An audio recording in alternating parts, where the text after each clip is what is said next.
Good afternoon, everyone. I'm Senator Susan Rubio. Thank you all for joining our virtual community briefing today on fire and evacuation preparedness.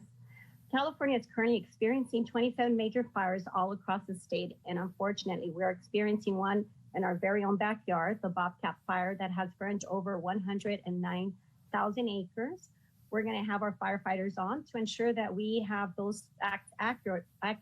Things are changing every minute, and so we want to make sure we have the professionals share with us how things are working out. First of all, I want to take a moment to really thank our firefighters and all our first responders. I know that there was a loss of life in El Dorado fire, so I want to make sure that we send our condolences to the family and that fire station. I know that every day our firefighters put their lives on the line, and we want to make sure that we acknowledge their efforts. And whenever we can, we have to be able to support them and listen to their advice. So once again, thank you to our first responders and everyone else that's been helping. I also understand some of our school districts are offering space for them to eat and rest and have their fire trucks. So again, to everyone helping out, we appreciate you. Again, one of the reasons evacuations has been in Arcadia, which is my district in the San Gabriel Valley. And sometimes we don't necessarily prepare for this. And we wanted to have, again, the professionals on today to give us advice on what we need to do. How do we respond? And I took the liberty of inviting a few school districts as well, because as a former teacher, I know that trauma does affect our children as well. And sometimes we don't think on what to do, how to talk to them. And we have Arcadia Unified School District in Monrovia for that reason, because they're very close to some of the areas being evacuated. And they're going to share with us what we need to do to support them. I also wanted to share some of the bills that have been passed recently in the legislature. I happen to sit on I'm the chair of the insurance committee. And right now we've been working really hard on putting together policies that are going to help homeowners, especially after they lose a structure. Recently, we have SB 872 by Bill Dodd, who I help co-author. And this is still waiting for the signature of the governor, but this bill would provide several insurance protections for wildfire victims, including expedited claims handling. We know that's one of the challenges, getting the funding right away to help our families. It will also offer an extended alternative for living expenses. Usually they're very limited, and we've asked that they extend the time and the resources. And lastly, it will also change the land deduction rule for homeowners. If they choose to build somewhere else, they're not going to be penalized. They have that option to stay where their structure was burned or move to a different location. So once again, I want to thank everyone that's joined us today. And let's see how we can support one another. I want to thank my community partners, all the cities. I know that we have a lot of stations that have been moving across the state, not just in our area. Everyone has been very supportive with resources, with personnel, and we couldn't be more thankful. So thank you so much. I'm going to hand it over to Erica Jaques, who will be the moderator. Thank you, Erica, for being here. We really appreciate it. Thank you, Senator Rubio, for hosting this very important community briefing and for your steadfast leadership.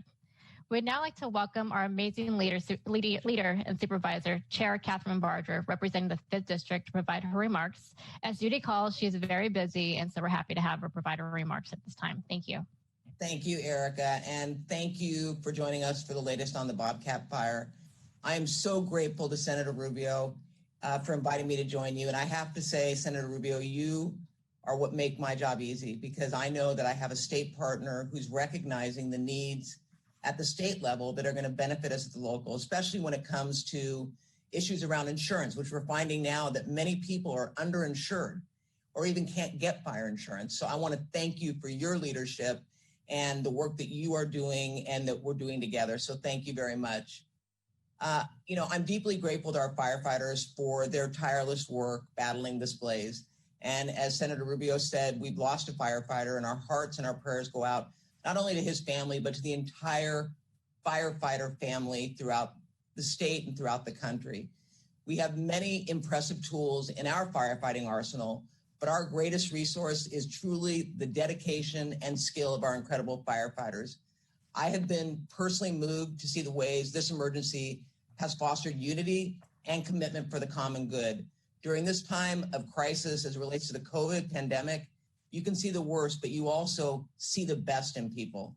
Residents have truly come together. The Red Cross, as usual, has raised more than $300,000 for wildlife relief across the West Coast and has garnered the support of more than 1,200 volunteers. I encourage anyone who's been impacted to reach out to the Red Cross if they need anything. The evacuation site at Santa Anita Park has helped provide food and shelter for dozens of our neighbors who were forced to evacuate. And I want to commend the city of Arcadia for really being a true partner in getting the Santa Anita racetrack open and the Santa Anita racetrack owners for allowing us to use their site.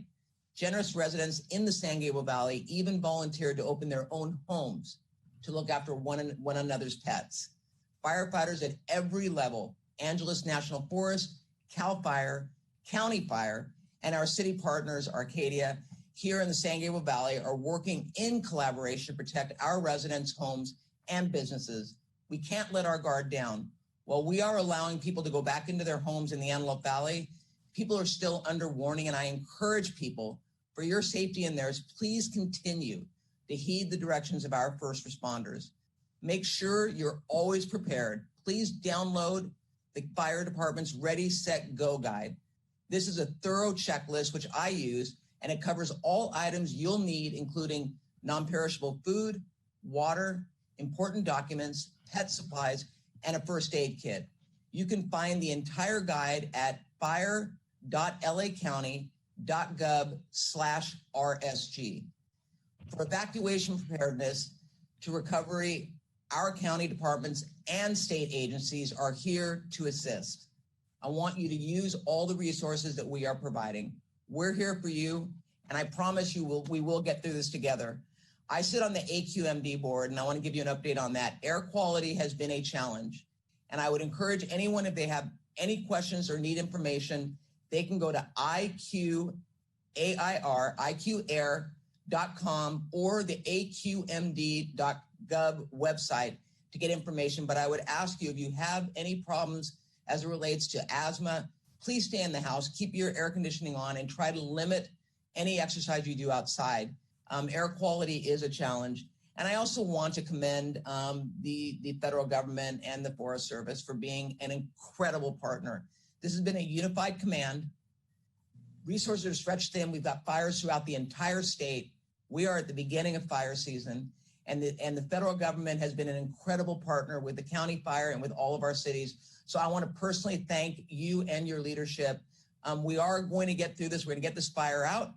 And we've got the 2 super scoopers here now. So we've got water, we've got helicopters, and we've got feet on the ground. So with that, again, thank you, Senator Rubio, for being an incredible leader. You make me proud. Thank you. Thank you, Supervisor Barger. And to Senator Rubio for additional comments. Yes, well, first of all, I want to thank our supervisor. Equally important, it's important to collaborate. And I also have a great partner in you. I know that you're dealing with some challenges and you're going to have to excuse yourself. So really want to thank you for your time in the middle of everything else. We have the fires, so I know your time is limited. So again, thank you so very much. I want to also remind a lot of our homeowners and anyone listening out there that sometimes we don't realize what we have until after the fire. So it's so important to check with your insurance company before anything happens to ensure that you have appropriate insurance. One of the most common comments that I get is that they find out after the fact that they're underinsured or it doesn't cover something that they thought it did cover. So it's really important to connect with your insurance providers now and get prepared. If not for this fire, this season is going to be, in my opinion, devastating, and it's already begun. Every year, the fire season gets longer and longer. I think 17-18 was the most devastating in California in terms of loss of structures and lives. And so we want to make sure everyone gets ahead of the game and starts working on a plan to evacuate, to gather their belongings, to make sure their insurance is appropriate. So again, thank you to Catherine for joining us today. As we move forward, as I mentioned, we're going to have the professionals share with us data, statistics, containment, and everything else that we need to know, including the Red Cross that will discuss some of the shelters and services that they provide. But again, very important that in times of emergencies like this one that we're experiencing, that we're prepared, and that's why we're here. I will also, real quickly, let's see here. I just want to make sure that I give back the floor to, we had to go a little bit out of order, and I want to give the floor to Arcadia Councilwoman April Berlotto to say a few words, and then we're going to allow our other electeds to say a few words. Go ahead, Councilmember April, thank you for being here. Thank you for having me, and thank you so much for putting this together. I just want to start off by saying that yes, I'm an elected official in the city of Arcadia, but I'm also a resident that was in the evacuation warning zone. I was lucky enough I didn't have to be evacuated, but a lot of my neighbors, my friends, are just a few blocks away from the area that was evacuated. So it really does hit close to home for me. My backyard is the Santa Anita Wash. It's the mountainside. So I am in the wildlife urban interface zone, and it's so important for me and for all my neighbors that we remain vigilant and be aware and be prepared for these kinds of disasters. And it's not only with fires, but it's also mudslides and earthquakes. We're very vulnerable to those, and we want to make sure that we have all the information and resources that we need to make sure that we're prepared. So I really appreciate you putting this together and allowing us the opportunity to share with my neighbors what we need to do and what we need to be prepared for. Thank you. Thank you. Thank you for that critical and informative information. Collective intergovernmental collaboration is key in getting us through this ordeal. So to introduce myself, I'm Dr. Erica Hawkins, and I'm honored to moderate today's informative and critical community town hall briefing. Born and raised in the San Gabriel Valley and a proud LA County resident, I'm grateful for Senator Rubio and Supervisor Barger's leadership. Now more than ever, we must come together as a community as we look to our leaders for answers and guidance during these unprecedented times. We have an impressive lineup of our own San Gabriel Valley superheroes with us today to share life-saving information with you. Thank you to all to the community for your efforts and for being here today. We have received questions in advance of today's town hall. However, if you have questions throughout the presentation, please share them in the comment section of the video, and we will try to get to them and have them in the question and answer portion at the end of the session. We will start off our conversation with our representative from the U.S. Forest Service, Angeles National Forest, San Gabriel National Monument, John Clearwater. Good afternoon, everyone. I hope you can hear me. I'm caught in a little bit of a dilemma here. I've got kids playing inside and I've got construction going on across the street. So I apologize. You'll probably hear some hammering in the background there, but it's quieter than the kids running through the house. So I'm going to share a screen here with you. And right here.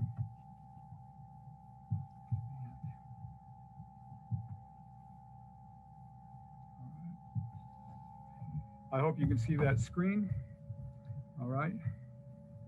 I'm John Clearwater with the Angeles National Forest, and first, before I get started, I want to say thank you on behalf of Forest Supervisor Jerry Perez, Senator Rubio, Supervisor Barger. You have both been outstanding in your support to the Angeles National Forest, and on behalf of all the employees of our forest, a team who loves this forest and has been heartbroken by the tragedy of this fire, we want to thank you for your support. You have been team members throughout, and we deeply appreciate your support. Now, I've got a lot of ground to cover in a short period of time, so I'm going to go through fairly quickly. I hope I don't leave anybody behind on the trail. I'll start with a quick overview, and then we'll bring you up to the current events, and then I'll answer questions at the end. All right. This is the Angeles National Forest. We are about 700,000 acres, and we're split into two big geographic features. The foothill communities being down in this area here. This map may look a little bit different from what you're used to seeing, because this is a map that shows our major drainage systems. And that is so important because the Angeles National Forest, with its snowpack, supplies about 30% of the water to this whole region. So we are absolutely critical to the water needs of this area. And I point that out because these fires have burned about a quarter of the forest this summer. I know that's a staggering thing to consider, but we are looking at real challenges going forward with how we manage our water supplies in these burned out areas. So this is fire season 2020. Earlier this summer, right after the 4th of July weekend, we raised our fire danger level to extreme. And the reason is that the vegetation is just so dry right now and has been dry for a long time. But you can see here are two major fires that have burned this summer, the Lake Fire and the BOBCAT Fire. The Lake Fire burned about 48 square miles north of Lake Castaic, and all of you will remember those big smoke plumes going up. At the same time, we've had many, many other fires throughout the summer. Over the 4th of July weekend alone, we had 22 fires. Now, we've got outstanding firefighting teams spread all throughout the forest, and they're very quick at catching these fires. But it has been a very, very challenging summer for us. Okay. So the BOBCAT Fire. This is the earliest photo we have of the BOBCAT Fire starting on September 6th, the day before Labor Day. And you can see that it started in a small canyon here, near a small canyon called BOBCAT Canyon. That's where it derives its name from. That canyon is near Cogswell Dam here. It's a very isolated part of the forest, difficult to access. But in this canyons on both sides here, there's old growth forest that hasn't burned in 60 years. So once that fire got going in there with a little winds behind it, it took off. Here's an overview that shows Cogswell Reservoir up in here, just north of Duarte and Monrovia. This heart icon over here, that's Mount Wilson Observatory. And this is one of the first maps from the 8th that shows the fire lines and how quickly that fire spread from right down in here, went north, and then started spreading south as well. So some other factors were going on at the same time. The Forest Service, because of the severe fire conditions, had decided that it was necessary to close many of our forests. They started off with 8 forests here in Southern California and very rapidly spread to all 18 forests throughout California. One of the few times that we've ever shut down all forests, but it underscores how dangerous the fire conditions are this season.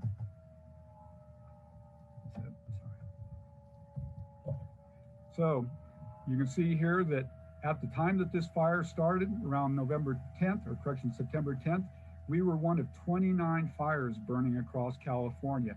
And you can take a quick look there and see all the resources that were being consumed by these fires. Now, I'll start off here on Thursday, September 10th. This is a very good map for showing how the fires started down in this area right here around Cogswell Dam, spread north, spread south, and then on to the east. This icon over here, Mount Wilson Observatory. City of Monrovia put together this great series of graphics that shows the fire's progression through the 11th, 12th, and 13th, and it really helps understand how quickly this fire spread, coming over the hills to the south, advancing towards the foothill communities into the 12th and the 13th, and as the LA Times noted up here, in one day it doubled in size.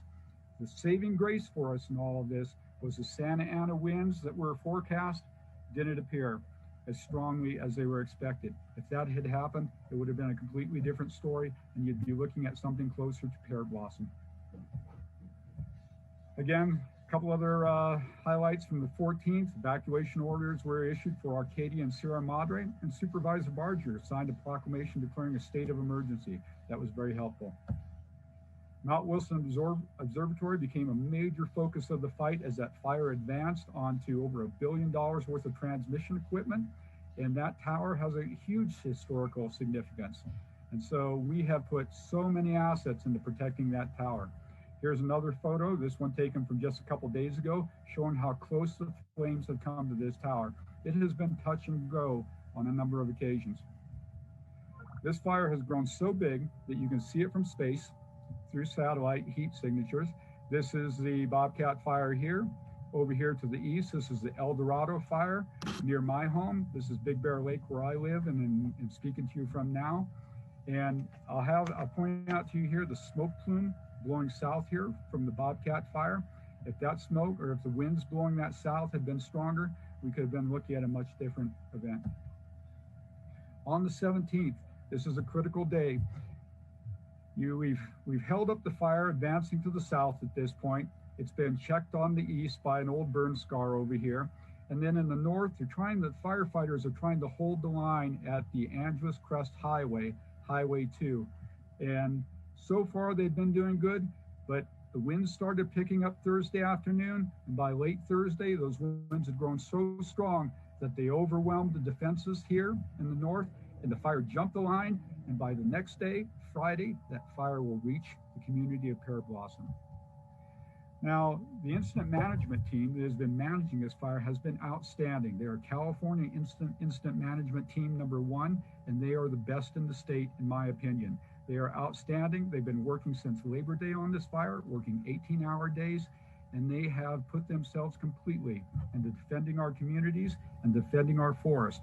They put together this graphic that shows the spread of this fire by color code down here in the bottom, running from blue through the colors up to red. And so again, you can see how the fire started down in here around Cogswell Dam and spread north, south, and spread out to the east. Again, the old burn scar here from the summer fire of the Ranch 2 fire. There's a very simple schematic of how that fire spread out, and the burn scar down here in Mount Wilson Observatory. This is a heat signature taken today, and you can see the areas that are still burning, along with the hot spots from north to south. And this is today's operational map. One of the great success stories in this has been the amount of containment that has finally been achieved. We're at 38% containment now, largely here in the north, where the bulldozers are able to come in here in that flatter ground and put in those containment lines to hold the fire back. Now, as you look at these look at the lines around the fire here, you'll see they're very jagged. It's just the nature of the terrain. It is very, very difficult and rugged terrain they're working in. Here in the center is the Angeles Crest Highway, and I am going to actually split this map in two to help explain. And so first I'll start off with the southern portion. So last night the firefighters conducted back burning operations around Mount Wilson as part of trying to solidify and firm up those defenses around Mount Wilson. And they have managed to extend that containment line off to the west, off to the northwest. And you can see they've still got a lot of work to do, and they're continuing to work there, and there'll probably be more strategic firing of the lines going on there throughout the next few days. You can expect to see more smoke in those areas, but that is back burning. Over here on the right side, you see this burn scar that held up the fire from advancing to the east. That actually served us in allowing us to free up firefighting resources and shift it over to the defense of Mount Wilson. I'll shift to the northern portion. So this is the northern portion of the fire. And here in the middle again is the Angeles Crest Highway. And then the major focus today has been up here in the northwest portion to try and solidify the lines in this area here and keep it from advancing to the northeast towards Wrightwood, which sits out over just off the map over here. On the western side of the line here, the fire crews are trying to extend the line from Little Rock up here in the north, down along the fire's edge here, all the way down here to Highway 2. A lot of work, a lot of difficult terrain. We've got a lot of firefighters working hard on this. This is another heat signature map. I included it so you can actually see over here to the east, Wrightwood and Pinion Hills. This is a major focus of trying to prevent these two communities so that the fire doesn't burn north into Juniper Hills as it did up in Juniper Hills. And then down here in the southwest, more fires going on, more work to extend that fire line out. This is an IR map from a couple days ago, and this is a little bit different of a perspective. We are actually looking east here with Mount Wilson Observatory right here, the foothill communities down here, and then, Cogswell Dam being right down in here where the fire started, moved up north into this terrain here, came over the top and advanced towards the foothill communities, and then moved out this way, and you can again see that old burn scar here in the San Gabriel River. This is the latest portion of the fire that is burned around the Mount Wilson Observatory, and you can see how just in the past day it has tried to work its way around to the north and continues advancing along the ridge line here where they're conducting those back burning operations to hold the fire back from the observatory. A snapshot of the evacuation warnings and orders, those communities, principally in the north and down in the south. And a reminder that the communities of Altadena and Pasadena remain under evacuation warnings. Now, to give a scale of how large the BOBCAT fire has become, the yellow, the green portion here is the BOBCAT fire. And then over here, surrounded by the green line, this is the old station fire from 2009. And you can see how massive that is. Here is a comparison of those. These are the largest fires in LA County history. And the BOBCAT fire currently at day 17 and 38% containment probably still has a way to go on that scale. We've seen 38 structures damaged or destroyed, but we have been limited in our assessment because we just can't get into a lot of the burned areas yet. We tried sending drones in, but we just can't see the extent of the damage. We expect to see that number go higher over the next days and weeks. When you're talking about fire on the Angeles National Forest, these are some of the key things that you have to consider. Our terrain is very steep and it's covered with heavy vegetation that right now is extremely dry. And if a fire gets started in there, it's hard to stop. If it gets winds behind it, it's a runaway horse. So at this time, we've got over 1,500 firefighters assigned on this fire with 187 fire engines and 11 helicopters and every other resource we can get a hold of. This has been the major focus of our efforts for the past 2.5 weeks, understandably. Picture from this is from last night of the back burning going on along near Mount Wilson. And you can see what they're doing is they're burning fuels ahead of the fire that's advancing. This shot is taken near Pear Blossom off of the Angeles Crest Highway, and you can see the devastation to the forest. Here's another shot from Pear Blossom in the north. This is looking south towards the Angeles National Forest and just how widespread that fire is. This particular shot was from 2 days ago and broke my heart. This is a deer foraging for food in the burn scar in the northern portion of the forest.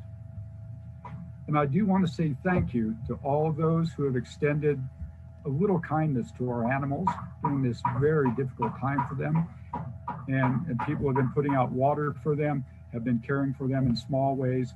Understandably, safety is a concern, but thank you what you can do for our forest friends. And then as the public affairs officer for the Angeles National Forest, I get so many calls asking about recommendations for places to go visit in Angeles. This was always my favorite place to recommend it. This is Cooper Canyon Falls.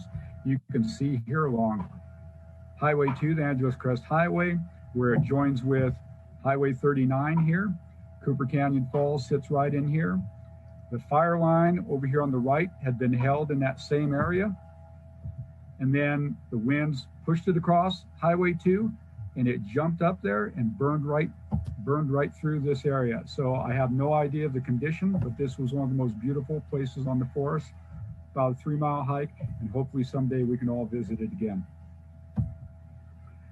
So that's a quick overview of where we're at today, how we got to where we're at.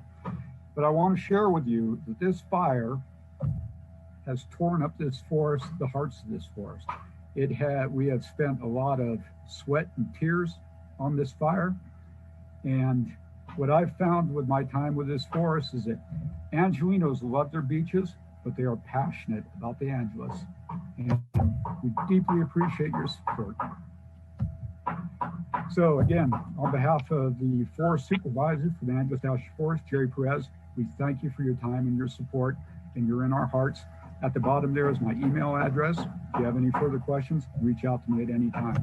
Thank you again. God bless you all.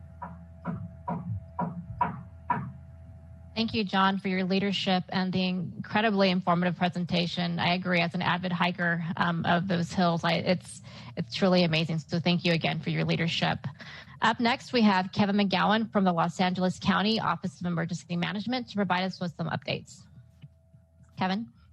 Great. Thank you so much for this opportunity, and thank you all for your leadership.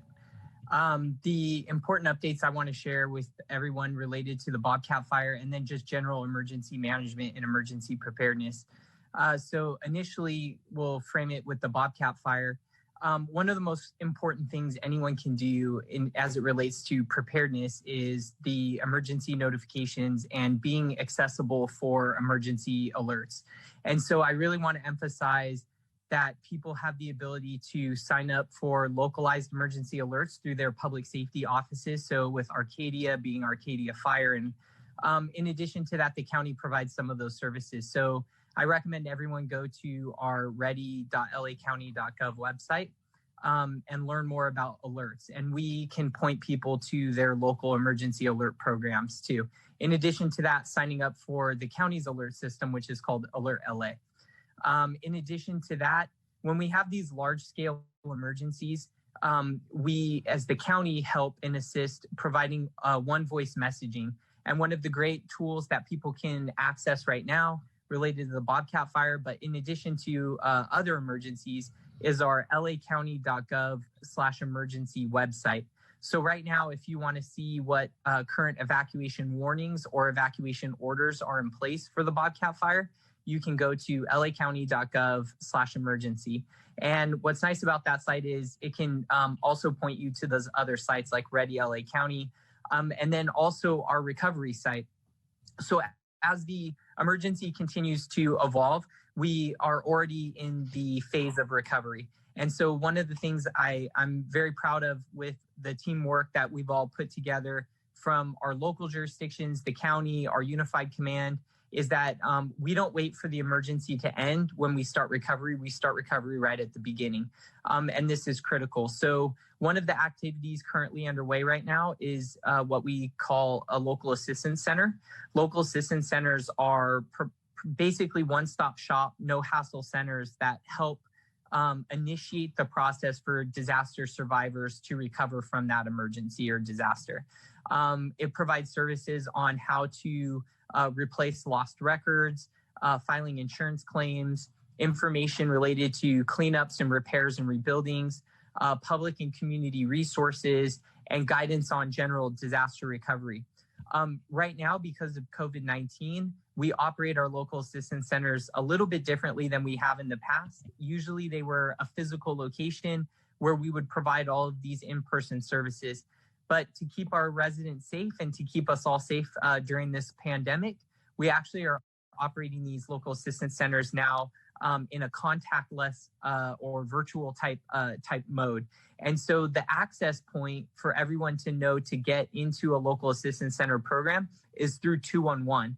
So right now, anyone could call 211 and request assistance related to the BOBCAT fire. And our great partners at 211 will start pointing you in the right directions on what the needs that are specific to you, how you could get services to assist you with that.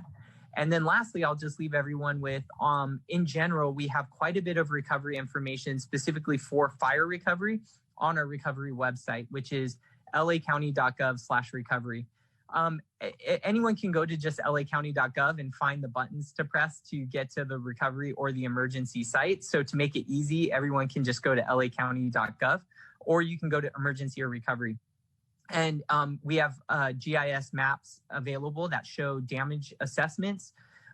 We also have a variety of information that can also assist you in those initial steps in recovery. And I just wanted to once again thank everyone for this opportunity to provide information in this great forum. Appreciate the leadership and advocate that the county is here to stand with all of you as we go through this process together. Thank you, Kevin, for your update, reminding us to sign up for the life-saving alerts and reminding us of the 211 services. So thanks again for that. We'll now move on to Chief Michael Lang from the Arcadia Fire Department. Michael. Good evening, everyone. First of all, I'd like to thank Senator Rubio for her leadership in putting this together and for continuous support of all public safety. I was asked to speak about how Arcadia prepared and how we dealt with the approach of the fire on our city. For us, it starts well in advance. We have a great relationship with our wireless interface residents. We continuously do inspections. We meet with our residents continuously on that. And then we also have a robust brush inspection and a brush plan where we actually narrow it down. Do we know exactly who has pools in the area, who has wooden roofs? So we target those areas. We counsel with our residents. And so, like I said, it starts well before, as well as training and with our partners and with LA County, the U.S. Forest Service, and all the surrounding departments as well. On the morning of the 6th, when it broke out, we had projected, like John said earlier, Santa Ana winds. So we're continuously monitoring the weather. And as it got closer to the city, on the 13th, the morning of the 13th, that's when we did a mandatory evacuation, and it was hit certain trigger points for us. So we ordered that with partnership with our police department and evacuated our residents. Seamlessly, our residents did great, got out, which is a huge benefit to the resources coming in to assist that area. We continue to patrol the areas. We've had a couple little flare-ups. If you do see little smokes pop up, we are having extra resources up in the north end of town. We're continuing to monitor that, get those little hot spots, assist with the Forest Service with any mop-up around the perimeter. There was some outstanding work done up there. There was no structures in the city of Arcadia lost.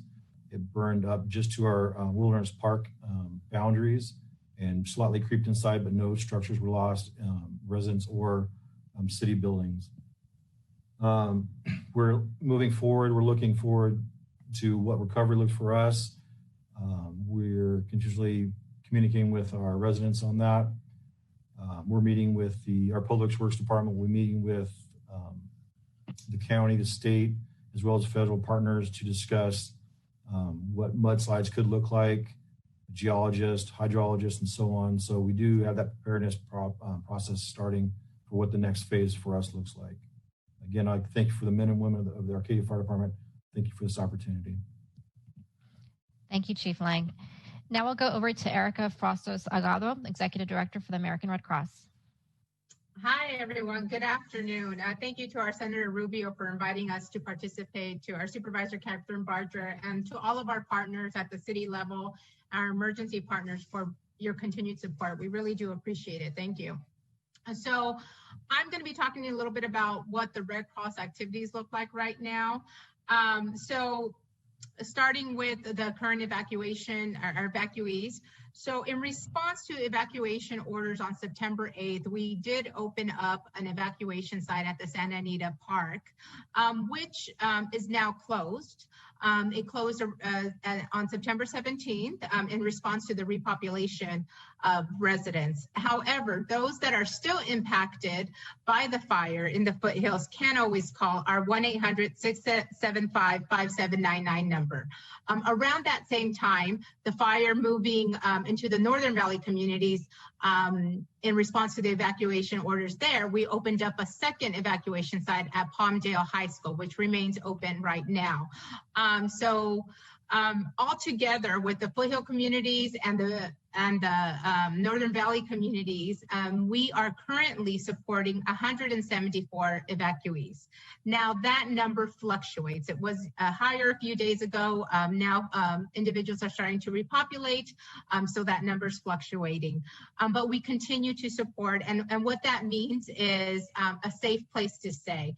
Meals, daily meals, also mental health services, and any resources that individuals and their families may need at this time. Again, individuals that are still impacted can call our 1-800 numbers. So I'm going to talk a little bit now about what evacuation sites look like. So much different now because of the pandemic. Of course, we want to keep our workforce safe. We want to keep the individuals and families that we are serving safe. So when a family needs services, they would drive into the evacuation site. At that point, they would be asked to remain in their vehicles until we performed temperature checks and also done COVID screenings. At that time, we're assessing their needs. We're finding out if they are in need of sheltering. We're also finding out what types of resources they are in need of. And then we're also giving them resources for mental health services as well.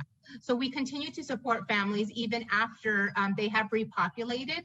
And a lot of that is the mental health services. A few other things I'm going to talk about is evacuation preparedness. So first and foremost, we want individuals and their families to listen to officials. Listen, if you are under an evacuation warning, we want you to be ready to go, parked head first out of the driveway. That's really important. A lot of times these things happen so fast and you need to be ready to just leave. So things you can do prior to that is to be prepared.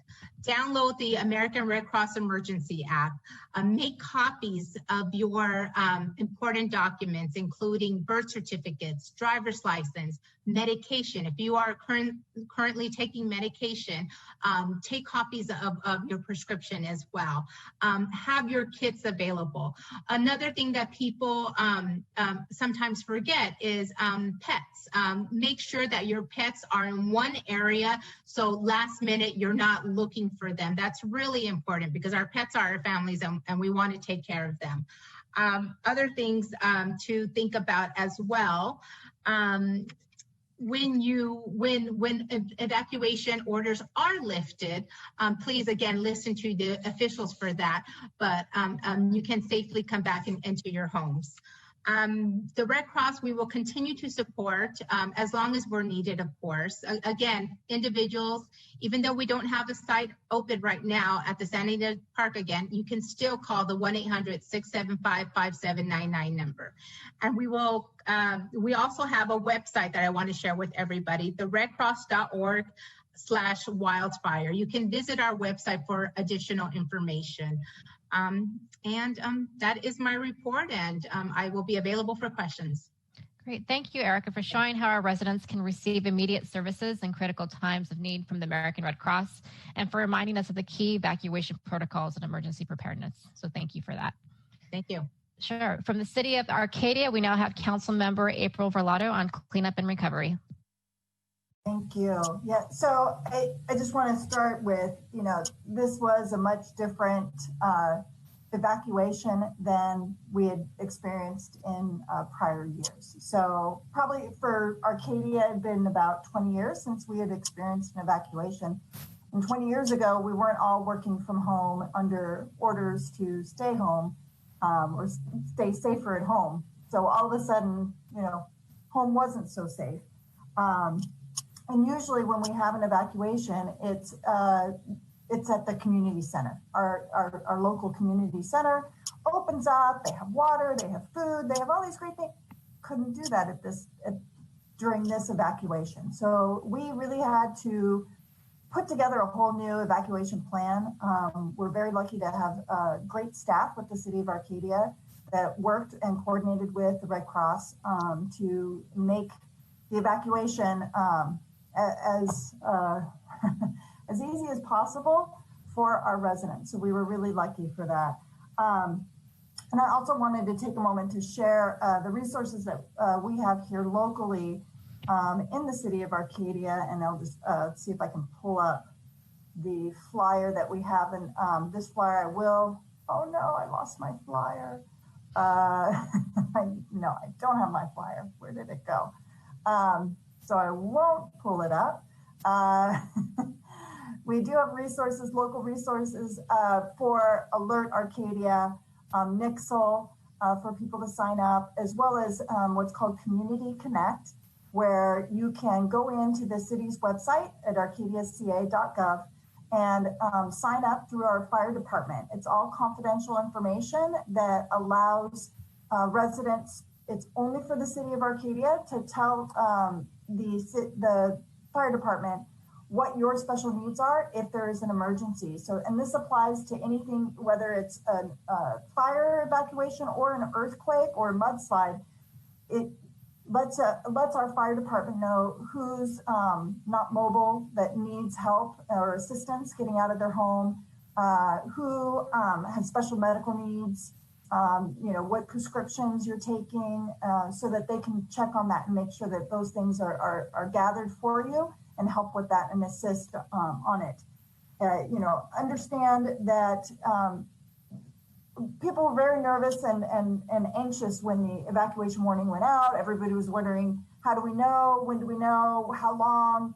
How many days are we going to be evacuated for? All those things were, more about the emotional impact of being evacuated. But I wanted to make sure that our residents knew that you can check on our city website. There was tons of information there that could help. And also, when an evacuation warning comes out like this, the police and fire are in the area that are assisting people to evacuate. They end up going door to door, checking on everybody's needs, checking on whether or not you need assistance getting out of your home, what things you have, and making sure that you're prepared. So it's not like they're going to close down the streets and not check on you to make sure that you're out safely. So I wanted to make sure that was clear to all of our neighbors. We did use a reverse 911 where all neighbors were called. I received the call as well, that I notified all of us in the area that what specific area was being evacuated and at what time. So we do have communications in place that we utilize in order to make sure that our residents know what's going on and what's happening, and that will be used again. So if you haven't signed up already for Nixle, Alert Arcadia, or our Community Connect, please do so. And make sure you check out our website, because all of that information, there's links to all of it now, especially on our BOBCAT Fire page that we have. So upcoming, and the reason why I say all of this is because what our next expectation is that there may be some impacts from mudslides. And so we want to make sure our residents up here in North Arcadia are prepared for that. It's, typically it's a little bit different in that you'll see lots of K-rails and lots of public works people all around, and you'll wonder why. But so it'll be a little bit different this winter for us. We want all of our residents to be prepared that we will be looking for areas that may be susceptible to these mudslides or rock slides. That's also another concern. So we will be looking for that. We will be preparing our residents for that. And finally, I just want to say, of course, thank you to all the firefighters, both with the Forest Service, with Arcadia Fire, and the unbelievable amount of support that we got from all of our community neighbors. There were so many different fire departments that came to our aid. I don't even know who all of them were. There were so many. I know we had something like 20 engines at any given time up here in the northern end, protecting those homes, watching, making sure that they were safe. I know that around our wilderness park, we had over 100 firefighters the night that the fire came in to that location. And we are forever grateful, because we know Wilderness Park is literally the backyard for many of our residents that are up there in that north end. And we all knew that if the line didn't get held at Wilderness Park, the next to go was going to be our homes. So we're very, very grateful for that. And I also wanted to say, we're grateful for our school district that also helped in communications with all of this. They're kind of our community partner in getting the word out of what was happening, when it was happening, and also helping with our neighbors. So many of our families at this time were, virtual learning from home, and all of a sudden our students were being kicked out of their schools / homes. And we were so lucky to have our school district working with us, helping. They reached out to me even before the evacuation. As soon as the warning went into effect, they were contacting me, asking, what can we do? What do we need to do to prepare our kids if they're evacuated? So I'm really grateful for that. It was a very stressful, intense time for our families, for our students, and the school district was really there for them, helping them, trying to reassure them, and trying to make it as seamless as possible. And I know from my personal experience, I have he's a junior in high school who Sunday was the evacuation orders. And although we didn't get evacuated, it was very stressful around our house as we were receiving calls and calling people and getting the notice out that, people needed to be out of their homes. And it was many of my son's friends that were being evacuated. And, he's online with them, talking to them as they're, grabbing all their stuff to go. And then the next day he had a test in AP chemistry and an AP English. And it was very stressful for him. And I can only imagine from a lot of our kids and our students that, after an evacuation, you still have to go to school the next day and try to be normal in a virtual learning situation. So there's a lot more to evacuating at this time than there has been in the past. And I'm really appreciative of our school district stepping up and helping us out with that. So thank you. Thank you for your leadership, Councilmember Berlato, and for sharing the community stories and solutions at the local level. And it's a great segue to introduce David Benastel from the Arcadia Unified School District Superintendent and Dr. Catherine Thorosian from Monrovia Unified School District Superintendent on school updates and distance learning in evacuation times. Good evening, everyone. Thank you for hosting this, Senator Rubio. It's been very informative. I know I've learned a lot already. I just want to build quickly on April Berlato's words. I don't believe any of us have a playbook on our shelf that's called fire evacuation during a pandemic. And so, that key emphasis on preparation before you get into a crisis or any sort of emergency is really key to the success. And so I couldn't be more thankful to that cooperation that we have, and I know in the cities represented that we all have, and we're extremely fortunate. So I want to talk briefly about two of those areas. The first one is that we know during an emergency that the best communication with families, between the school district and the families to be able to support, is through the already known lines of communication that already exist and everyone's familiar with. This during an emergency is not the time to start creating new lines of communication and where you go to. So I want to emphasize that for families that have school-age children in Arcadia or any of the school districts, to make sure that your information is up to date, on file at your school. The last I checked, we have over 1,000 families that don't have a parent email for emergency contacts. And, we're very fortunate that we have neighborhood schools in the San Gabriel Valley. And so we can really target specific information to our families in a specific area through our schools and those emergency contacts. So please take the time to contact, and if you don't know, just contact them just to make sure that they have the up-to-date information, because truly, we remind each other that we each have our jurisdiction, the city, the school district, different agencies, Red Cross, but to our families, they just need the services. They don't really care or need to know whose responsibility it is. So the more fluid that we can work together, and that brings me to the second one, and it's really just an encouragement and a thank you that the lines of communication between the school district and the city, as April Berlato mentioned, is just phenomenal. And it's up and down the organization. There was no conversations or meetings about who do we contact and who's going to be at the meeting. That's already been established. So regardless of the crisis, the emergency, the right people are making the right decisions so that we can act quickly. And so I can't say enough about that. And the last one I really want to mention is that usually when I'm talking, I'm emphasizing the importance of learning.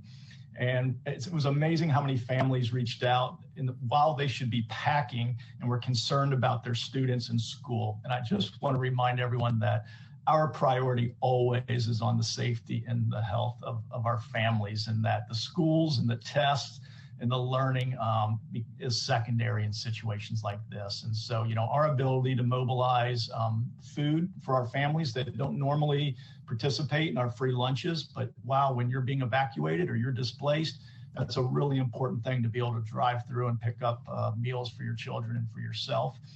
Knowing that we had facilities open and ready to go that we didn't have to use because of COVID, with wanting to use the open air facilities, all of those things have just been vital. So just a thank you to the city and the cooperation, and of course our firefighters, our heroes. So thank you.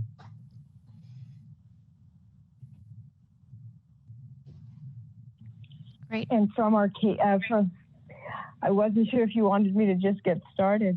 Yes, please. Thank you. Thank you. And a very special hello to Senator Rubio from the entire Board of Education. You are an educator and you will always be a Monrovian for us. And so thank you for all that you do and for pulling all of us together. And Councilmember Berlato, saying a special hello from Board President Rob Hammond, who apparently has known you for many years. Just three things I wanted to add. First, of course, to emphasize what Dr. Van Osdal mentioned about making sure that parents have the information and are connected with whatever system it is that the school district is using, because our role is to support and to make sure that we are providing the communication necessary. When we established our virtual schools this year, what we realized was that we're creating schools in the middle of a crisis. And the BOBCAT fires are just the latest in a series of crises that our children, our students are either experiencing or witnessing. You know, so it's whether it's a pandemic, whether we're dealing with the effects of discrimination, whether it's the lack of socialization, the simple lack of socialization. Most districts like Monrovia have embedded within the school day, within the school system, a system of supports, social emotional support, so that our students know where to go, and so that we are creating a community of learners. And as educators, our role as educational leaders, our responsibility is to create the conditions in which teaching and learning can occur. And clearly last week, in the middle of the fires and the smoke, teaching and learning was not at its optimal point. And our students were trying to listen in to their lessons using inhalers where they were streaming with tears, and of course, displaced in the middle of lessons. And for families who are clinging to their devices, trying to stay up to date, please know that, as Dr. Van Osdal has mentioned, and as everybody here has emphasized, our priority is your safety. Please take care of yourselves. We'll take care of you next. And the first person to talk to if you need anything, if in your packing you didn't pack a device and don't have internet access, simply connect with your teacher, your principal, your counselor. We'll take care of you. A team will be activated to make sure that you have the instructional materials you need in order to continue learning from wherever you are. And also, it will also tell your teacher that we're flexible. You're gonna need some flexibility in your due dates. We've got you. So simply communicating with that first person activates an entire team. And that's what most districts have established in order to deal with whatever crisis comes next. And of course, that is with the earthquake just around the corner. So we want to make sure to support our families and remind them of that. Finally, as an interagency collaboration, our first role is to connect with our city partners and offer our facilities as staging areas. We had several strike teams at our high school, and we are so grateful and thankful for keeping our community safe. Thank you again for this opportunity.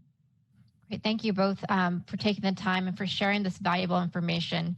You're right. In today's new normal, there is no playbook. So knowledge and collaboration is power and communication is key. So with that, that concludes today's informative presentation. To remind everybody, the town hall will be taped, so please share this with your neighbors, family, and friends. For the list of the resources that were shared today, please monitor Senator Rubio's Facebook account and her website, sd22.senate.ca.gov. Also wanted to make a quick plug to ensure that you are all counted for the census. As you're aware, those census numbers count as far as getting resources. Now, our first question we received, someone wanted to know how, as a community member, how can they get involved? How can they help? So maybe the Red Cross wants to take that one. Yeah, always looking for volunteers. If you have the ability, the time right now to volunteer, visit the Red Cross website. You will get information on how to join our volunteers, which are crucial to the work that we do. So thank you. Great.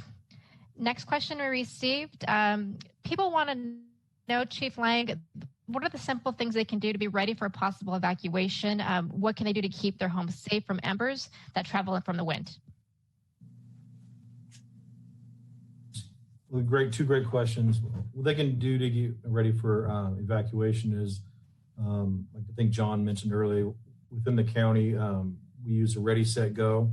So you can if you go to Arcadia's website and go under the fire department, specifically, we have tabs for wildland, for inclement weather, earthquakes, any disaster you can think of. We have outlines for what to be prepared for.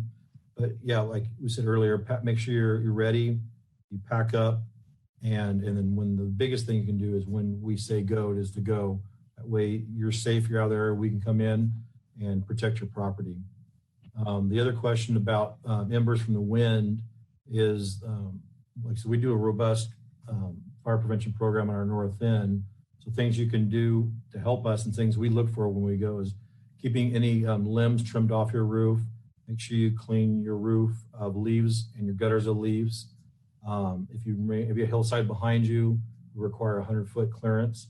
We try to tell you to have fireproof vegetation within 30 feet. Anything that's close to your home, there's certain that are more fire resistive.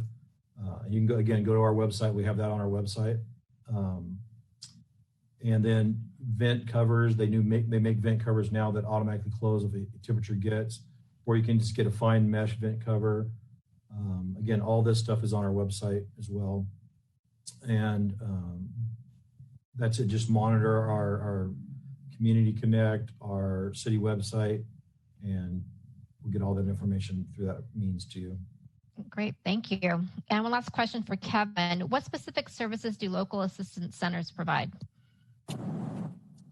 So right now in the COVID environment, the local assistance center is really going to be your portal to connecting with local and state agencies on providing the ability to get information on mental health recovery and property recovery and other types of assistance. So if you, for example, lost documentation in the fire, like birth certificates, driver's license, things like that, this is a portal for you to have direct contact with those agencies from local and state government organizations to replace those types of documents. So it really is a one-stop shop. I encourage anyone who has any inclination that they might need services, call 211 and they'll direct you into the service provider area that you might need assistance from. Great. Thank you, Kevin. And thank you all for joining us today. With that, I'd like to turn it back to our great servant leader, Senator Rubio, for bringing us together through this collaborative leadership. Senator? Thank you very much. I've learned so much, even myself, that I'm in the midst of a lot of conferences and communications about fire. All of you have so much valuable information to share, so I'm really thankful.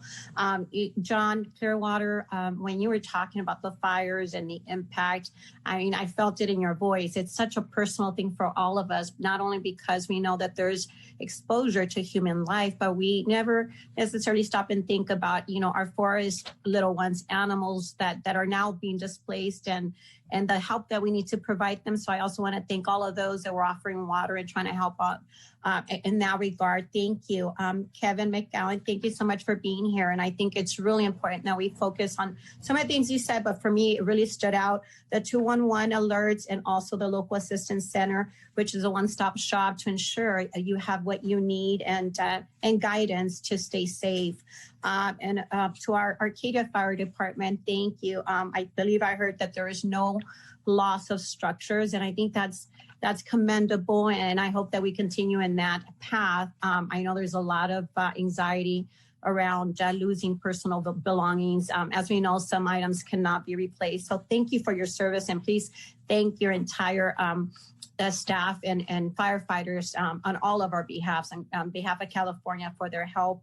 I want to thank April Berlato for your participation. I heard something also very important. You talked about all the resources that you have in your city, and that is Arcadia. So I want to encourage everyone that's not from Arcadia to log on to websites from Monrovia, Azusa. I'm sure that they all have resources that you can use that perhaps you may be able to take advantage of. I also want to thank our superintendents from Monrovia and Arcadia for participating.